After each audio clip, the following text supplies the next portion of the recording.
How to do a 3-point turn step by step. I'm Omid, a driving instructor in Brisbane.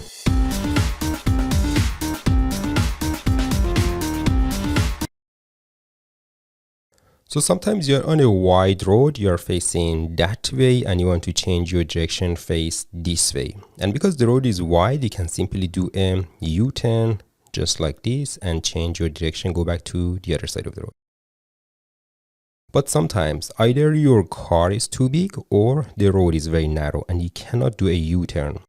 So that's when we do 3-point turn. So in this case, we go to the other side of the road and then reverse back to this side of the road.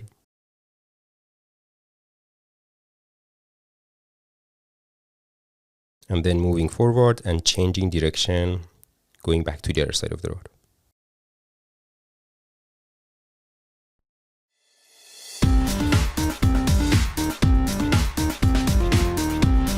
Okay, so the way that it works in the test, you're driving and the examiner asks you to pull over here. So checking the mirror, rear view mirror, left mirror, indicator left, shoulder check to left, and pulling over nice and parallel and close to the curb.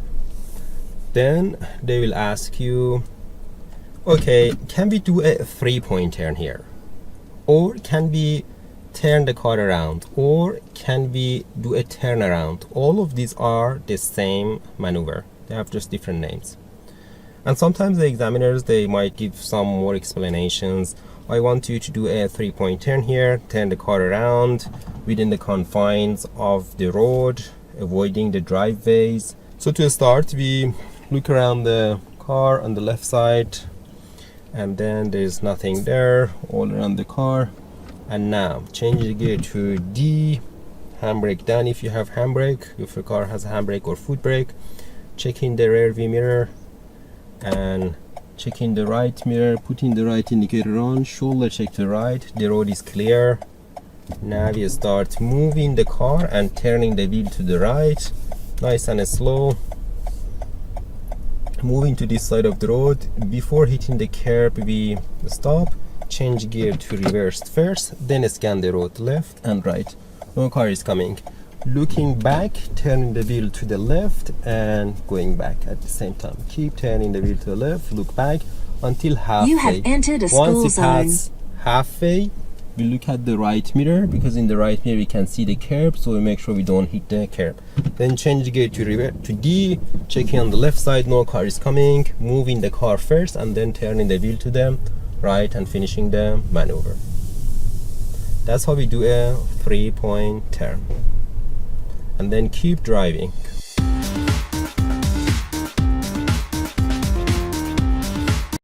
Okay, so now some of the common mistakes that people make when doing a 3-point turn. First, not knowing what the 3-point turn is. So the examiner asks them to do a 3-point turn or turn around and they just say, what? Just make sure that you know what the 3-point turn is. Second, not checking the mirrors, not indicating, not doing a shoulder check. So the examiner says, let's do a 3-point turn. They just,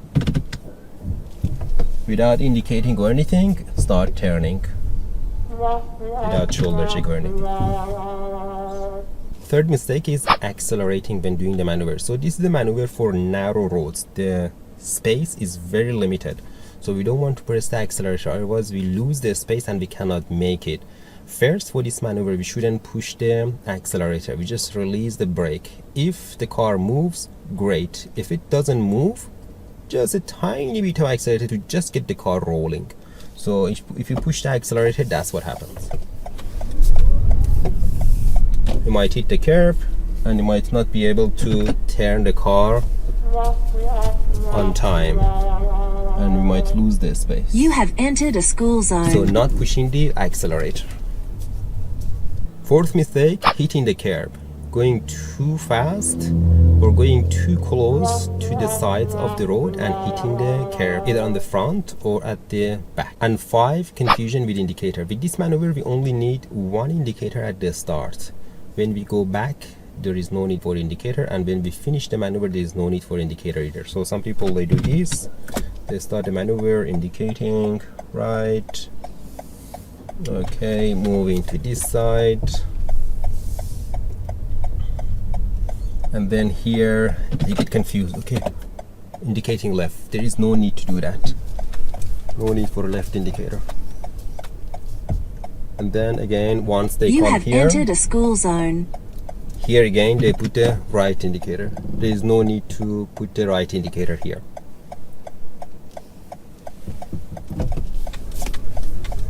Parking mode off. Only one right indicator at the start, and that's all we need.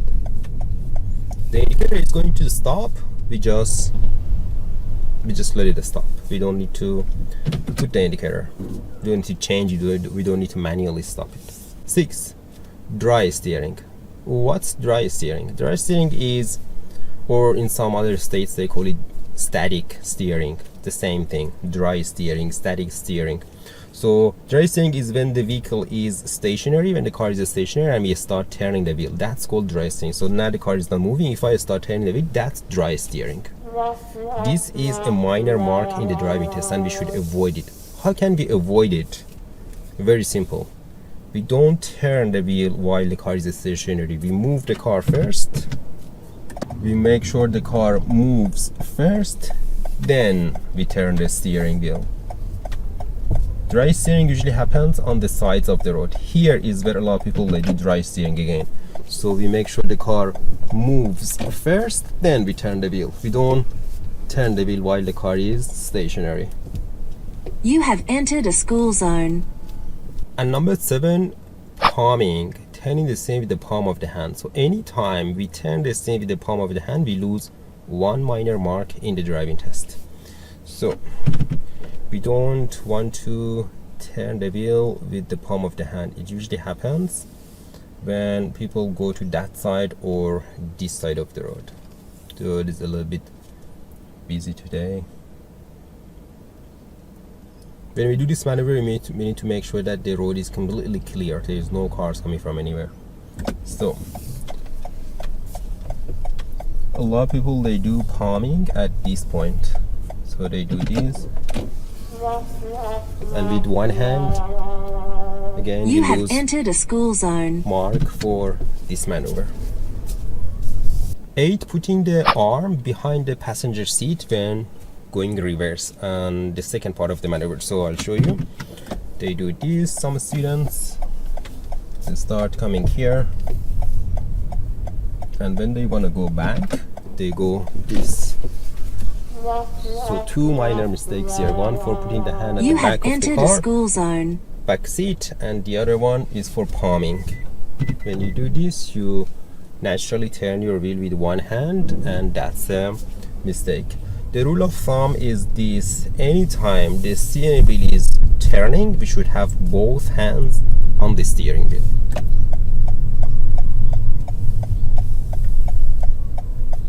Number 9, scanning the road first and then changing the gear. So what do I mean by that? When we do this maneuver, when we make sure first at the start there is no cars coming, obviously, and then we start the maneuver moving to that side. Before moving back, we need to first change gear on that side and then scan the road.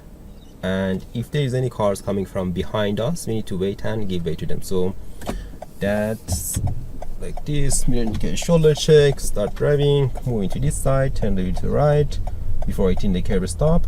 Here, some people they scan the road first, and the gear is still in D. If you scan the road first and there is a car coming from that side, and we need to wait and give way to them, we wait and give way to them, and when they are gone, we might forget that the gear is not in reverse, and we push the accelerator, and what happens?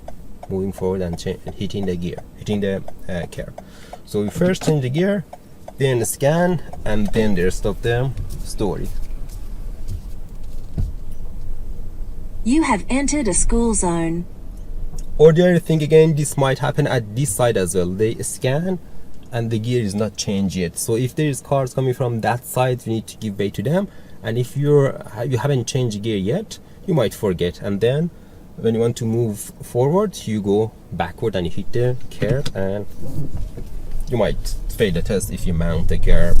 Number 10 mistake is not giving way to the other cars. who do we have to give way to when we do this maneuver? If we do this maneuver and when we go to that side of the road, we need to give way to the cars coming from behind us. And if we come to this side of the road, we need to give way to the cars coming from the left side of us. So now when I start doing this 3-point turn, when I go to that side, before hitting the curb, stopping, changing the gear. Now if there's any cars coming from the right hand side, I need to give way to them and then go backward. Not giving way, that's critical driving error, and then going backward. Once we come to this You side have of the entered road, a school zone. now if there's any car coming from that side, I need to give way to them. There's no cars coming, finishing them, maneuver. At the same time, if we are not supposed to give way to anyone, if the car is on the same side as us and we don't have to give way to them, we don't want to give way to them. We don't want to stay and wait for them, let them go. Sometimes you go to that side of the road and when you want to go back, a car is coming from the same side of the road. In that case, there's no give way. You only give way to the car that is on the opposite side of the road. Sometimes if the car on the opposite side of the road, that you stop there to give way to them and they don't go, or they just tell you to go, don't go. Just wait and let them go, and then you finish the maneuver. Because if you go, even if they tell you to go, the examiners, they might fail you for that, for bad judgment, for not knowing the rules. We need to show the examiner that we know the rules. So we just wait. Even if they tell us to go, the other driver, they tell us to go, we don't go. We still wait and let them go and then finish the maneuver. If it's gonna be some time waiting there and you wait and they wait and you tell them, they tell you to go, you don't go, the examiners, they see these kind of things and they might tell you, okay, let's go. But show the examiner that you know the rules. Number 11, that's a big one. That's a straightaway fail, and that's when we go back. So we go to that side of the road, reverse back to this side. Sometimes some people, they don't look back, they look forward.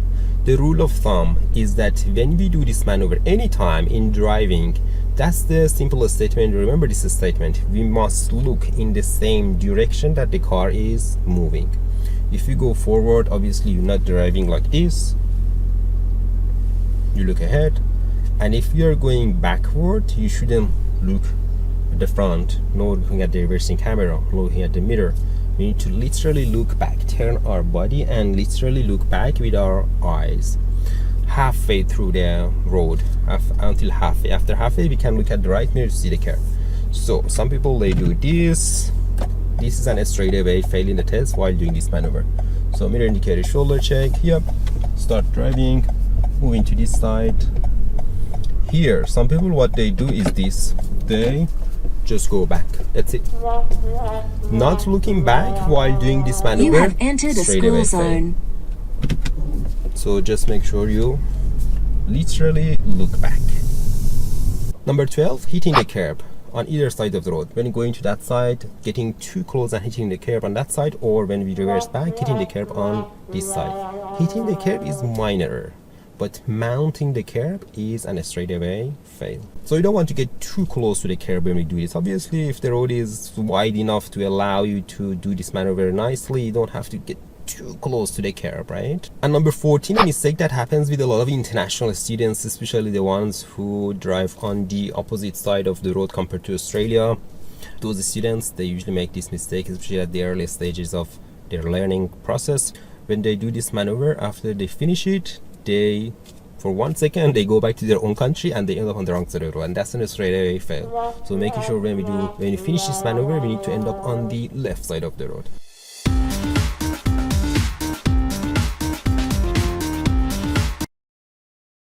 So the examiners are not going to take you to very narrow roads for this maneuver, but if the road is narrow or your car is too big and you have a hard time to do this maneuver with only a 3-point turn, you can make it a 5-point turn. So going to that side of the road, reverse back to this side. And because the road is narrow, you cannot make it. You can just go forward again. And come backward. and then finish the maneuver. You're not going to fail your test if you make it a 5-pointer.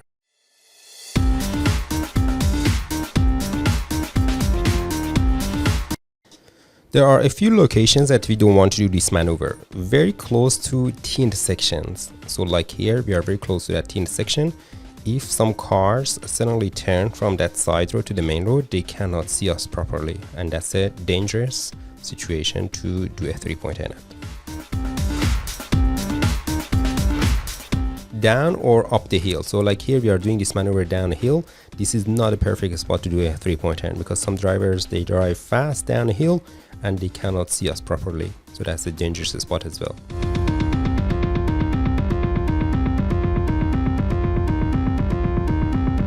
Very close to intersections. So like this situation here, there's an intersection up there. If we do this maneuver again, other cars might not see us properly. Also in front of people's driveways. So we are right in front of someone's driveway. If they come out, sometimes the people, they don't look properly and they might hit us. When the road is very narrow and there are some cars parked, and when you do this maneuver, you kind of hide between the other cars, and if some drivers approach this situation, they cannot see you properly. You want to make sure that you do this maneuver in a situation where other cars can nicely see you. Also around the sharp bends like here, it's not the perfect location to do a 3-pointer, and for the exact same reason. The other drivers cannot see you, they get a sudden surprise when they turn. Driving in Australia is easy if you know the rules.